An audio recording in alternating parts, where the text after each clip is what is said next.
How's it going, guys? Coach Paul here, back with another Chalk Talk. Man, we just want to dive in and educate our athletes and parents and those who are invested into their athletes. And when we say invested, there's a difference between making a payment and investing. In an investment, you want a return on your investment. So, with that said, our topic for today: know who you're working with. All right. And when I say that, it means could be coaches, could be your trainers, but we're going to focus on trainers for today. So the reason why I talk about this is because there's so many trainers out there. They could be park trainers or just trainers in general, where especially here out in Hawaii, we kind of move with the Joneses, and it's like, where does your kid train? And it's, and then I'm going to train there because you train there, and the cycle just continues. But is anybody really doing the research?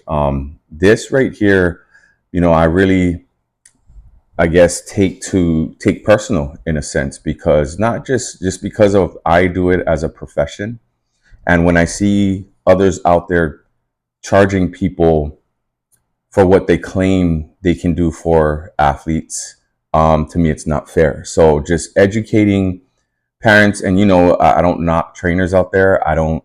It's whatever decisions parents make for their athletes. That's it is what it is. But I think it's very important that you understand as a parent that you want to make an investment on your return, and you don't want to just go out there winging it just because so and so goes there and yada yada yada. So with that said, the way I look at it now, I'm gonna share my background, and just not to boast, because I said you got to know who you work with. So I've been a trainer now. We're going to talk about my training background. As far as being a profession in the background of being a trainer, I got my first certification in the year 2000. It is now 2025, so that makes it official 25 years that I've been in the profession of being a personal trainer. So I went through NASM, which is the National Academy of Science Medicine. That's where I got my first certification in the personal fitness um, training world. And I'm telling you, it's like, if you look at it, this is the first book that I had to study. Right, over 600 pages, real deal. I had to go down. It's not an online course. I did the reading in the book, and then I cross-reference with doing some teaching online. But at the end of the day, it wasn't a test that I could just take online. That was something that, just like a realtor or somebody on that nature, I had to go to the downtown office, check in. I sit at their computer and I take the test given, which I don't even know what that is, meaning I have no idea what the test looks like. Multiple choice, over 100 questions, and passed my first time. And it's the biggest certification you can get for a trainer. Soon after, I wanted to, I'm always an open book learning.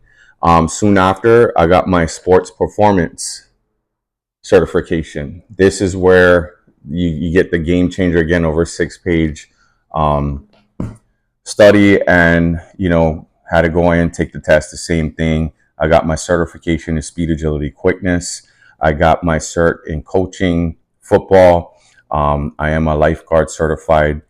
I have my lifeguard certification along with the AED and CPR and all that good stuff. So as far as my training background, I have all that good stuff. Again, I'm always a constant learning. I like to do recovering, so I always, get some good stuff on cupping therapy and just any which way that we can help athletes recover, because that's just important as a workout in itself. Now, so 25 years as a professional trainer, but I've been doing this for much longer than that. I just go with the profession side because that's when it made it official, when I got my certification. So, I mean, of course, I played sports since I was a very young age. And, I played everything. My main sport was football, played basketball, organized, everything else in between. We picked up and played soccer. I did play a couple seasons of baseball when I was a youth, volleyball. I was really hardcore as a surfer and just, at the beach. And, I was actually in middle school as a pro in the pro am world and trying to, live dreams in that. And it was a crossroad where I had to choose between football or surfing, and I chose football. So, which was great because leading up to the point, um, my position and background was a quarterback throughout my entire youth career, and I didn't transition to a wide receiver until middle of high school. And, continue on choosing to play football. I have multiple scholarship offers, and I chose the University of Hawaii, where I continued to play as a wide receiver. When I was done with college, I did get my bachelor's while at the University of Hawaii. And then I played 2 seasons of professional arena football in Las Vegas. This is when it first got started. They saw me playing in an adult football, flag football league, which was pretty competitive out in Las Vegas during the time, and was blessed to play quarterback and receiver for those 2 years. And then that's when we came across my partner, Mike Waters, in Las Vegas while I was living there. Long story short, came back to Hawaii. We launched phase one in Hawaii, and here we are 10 years this year of working with athletes. So I don't only do strength conditioning. I also do, of course, speed work, and I specialize in wide receiver training. I can also do quarterback training as well when it comes to football. So I work with all sports in regards to strength conditioning and speed. Obviously, I did a whole lot of it throughout my time, so I have a very keen understanding to what each athlete needs when it comes to their strength or their speed. So what is the certifications? Do they say you're the best trainer because you have all certification? Absolutely not. I've seen trainers who have a ton of certification.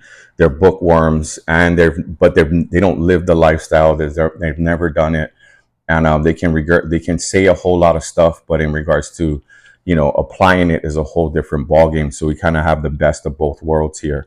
Again, when you go to a doctor's office or a dentist's office, you don't take it for granted. You see a certification on the wall that states that, these guys are legit. They went through their schooling. They know what they're doing. You're going to trust it.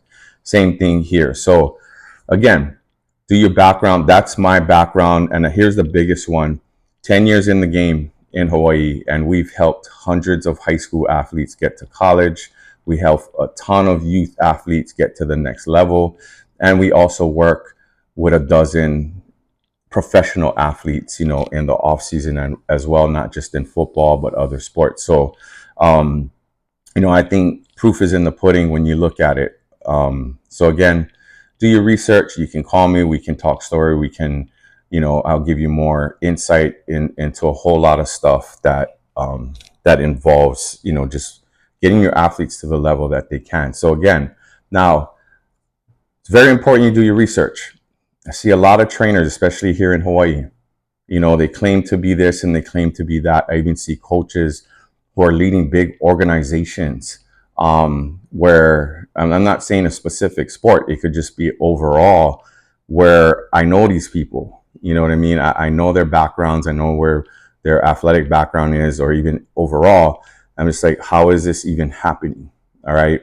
So again, you can't just put people on the pedestal because they use this name of a company, or they created, a name of a company, and then a large amount of people start following, and then it becomes a trend, and it's just like, what happened? And I conversate with people who know the same person, and we're just like, we just don't know how that happened.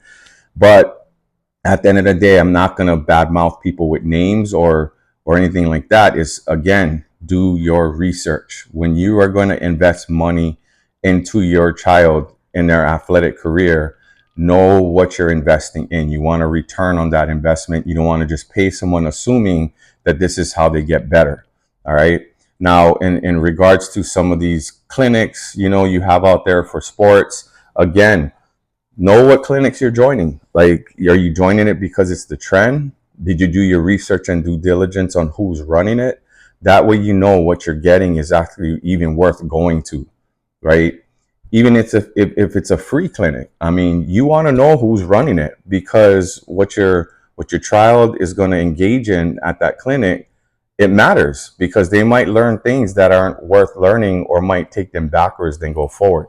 So ask questions, do your research, and know who you're working with. All right. Now, here's the three type of trainers that I look at. One, you have the type like me where we're professional, right? We went in, we did the research. What does the certifications do? It shows that we understand the game. All right. Proper programming is always key in progressing each athlete. So, taking an athlete that never touched a weight before and progressing them without getting hurt over time and continuing to progress throughout year after year after year after year. Currently in my situation, I've worked with an athlete as young as 4 to 5 years old who are now 13, 14 years old, year in and year out over the time. So, these athletes are doing amazing. They're some of the top athletes here in Hawaii at their age level and in their sport. So, again, proven systems here where we have the numbers to show the progression. Each month we test our athletes who come every month. That way we know there's a baseline and they're progressing over time. You can't just assume I'm throwing them in this program and oh my God, they're performing so much better on the field or court. How do you really know? It's from the training if there's no assessments being done. All right. So that's just one thing I learned over time within our training. Well, really quick in our training because I was mentored by someone great who's already producing NFL, NBA guys and all this stuff. That's the number one key is the assessment. So three types. So you have the trainer who's a professional who has the well-rounded like myself and do your background check, making sure that they not only have the knowledge in the sports performance world. If it's an athlete, they have to be a sports performance world because if not, they're just training like a bodybuilder or a power lifter, which that's not conducive to an athlete, which we can go over more in another video. But for today, so the other type of trainer, we call it the ego trainer. The ego trainer is the person that is just about themselves. All right. The ego trainer, we call them the flash and dash trainers. Like this is the guys that like they just want to be social media influencers or they want to make the drill look super cool to catch your attention so that you go and pay your money to them. But at the end of the day, do these drills actually, translate over to the court or the field? So, I mean, you can do your due diligence yourself. Open Instagram. I'm sure you see it in the first 30 seconds. You'll see it. You'll see these trainers.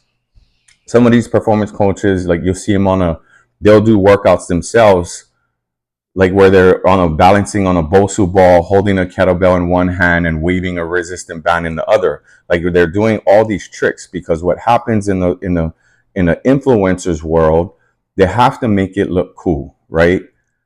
Why? Because they want clicks. And if they get more clicks, it's either the ego of, oh, people are liking my videos, which can lead to, they might be satisfied with that, but which might lead to making some money, having more followers, et cetera, et cetera. And that's usually why they do it, is try to making extra money or making a lot of money as an influencer on social media. But that does not help your athlete by any means. It just helps them boost their ego, boost their income by supporting that. All right. So do your research. So again, you want it to translate. I don't think any of those things that they do would translate. I always say for us, it's the boring stuff that'll set the solid foundation that will progress you over a long period of time. I always say it's consistency over a long period of time that will get you the progress you want. All right. But those type of trainings won't make you jump higher, won't build the kind of strength that shows on the field of the court. It's actually a whole lot of waste of time. And you're very much so at risk of injury. Now, that's another thing is getting your certifications. You know how to assess athletes so that you build weak points, build it up to be the strong point, and then you don't injure your athlete just going from A to Z without going the in between. All right. So it actually pulls athletes away from the stuff that actually works. All right. So it's a distraction at the end of the day. You got to go with the basics. So fundamentals have always worked for us and always will, whether if it's a sprint mechanics that sharpen your first step, plyometrics that directly transfer to explosive power on the field of the court, or even the mat when we work with MMA guys, wrestlers, etc. Progresses that build force, the foundation of speed and the vertical jump. Agility work is designed for game speed, not social media views. I say this all the time, right? Flash and dash trainers, you hear a whole lot of hype, some fancy videos, to make it cool, a lot of rah in the animation of what they're doing just for the video. Now, again, you got to look at the proof. What program or has this trainer, what proof shows that they are legit? Like, meaning proof is in the pudding, right? I already explained. We have over 100 athletes from high school that we got over to the collegiate level in all sports. We have guys who, went from collegiate who are now in the professional realm of things. And many youth athletes we helped set a solid foundation. We're talking thousands of kids over the 10 years. So, again, you don't want any gimmicks. You don't want the whole Bosu ball circus tricks in your programs. The fancy stuff that looks cool but have no systemic programming behind it. We test its proven systems backed by real progressions and results that show up on the field of the court. So bottom line, if you want flashy, keep scrolling through Instagram or go through YouTube, find those fancy videos. And if you want results, you'll join a program, you do your due diligence, and you will join a program that will actually give you what you need. The second type of trainer on the flash and dash and the ego is the YouTube trainer. YouTube trainers can be those type of trainers that we just mentioned, or it can even be, a coach of your team, a parent, uncle, or somebody that scrolls through Instagram, has no background in training. Maybe they worked out at once, in their lifetime or even still. But what did they learn throughout their time? Like, if I only went with what my coaches taught me growing up, in the programs I was a part of, rather if it was in high school, even in college, it would not work for today's athletes. The game has changed. Time carries over. Constant learner of the game myself, so that I can help athletes, stay up to par and get what they need. So you don't want the YouTube trainers who just scrolls through. The problem with YouTube, I talked about this before, is that you will see one drill, but you won't see the progression to that one drill, right? You will see some workout, but you won't see the progression to that workout. So, again, you got to understand, there's the influencers that you're helping support that gets the clickbait, and then they make money because they get more followers. And then, or, you have the YouTube trainers that don't really know what they're doing, but they're really good at fooling you. Because they have the charisma, they can speak well, they can talk the talk, but really there's no progression behind it. Be very careful with that. I know of companies out here locally that are using big names in the nation, to carry themselves through, because if you really check their background and their experience in both being, let's say, in a position of a soccer player or a basketball player or a football player, if they're honing in on one specific skill, did they even play that position, right? What level did they play up to in that position? And what accolades have they achieved playing in that position in that sport? Second, what experience do they have in training that? So I know of trainers that are charging big money, and they don't have any type of background. So, I mean, it's a shame on them, right? Because I can see if they were doing it for free, or they're just a coach volunteering their time. But if I'm going to tell and charge someone like we do, and we're going to say we're going to help your athlete get better for, their future, then I want to make sure we know what we're doing. All right. Like, it's just crazy to me that people are paying money to folks that have no clue what their background is. All right. Again, and it's happening here locally. I see it more and more now today. So make sure you do your due diligence by checking in on their background, not just, oh, so-and-so trains there. That's another gimmick. They use the names to get people to come through.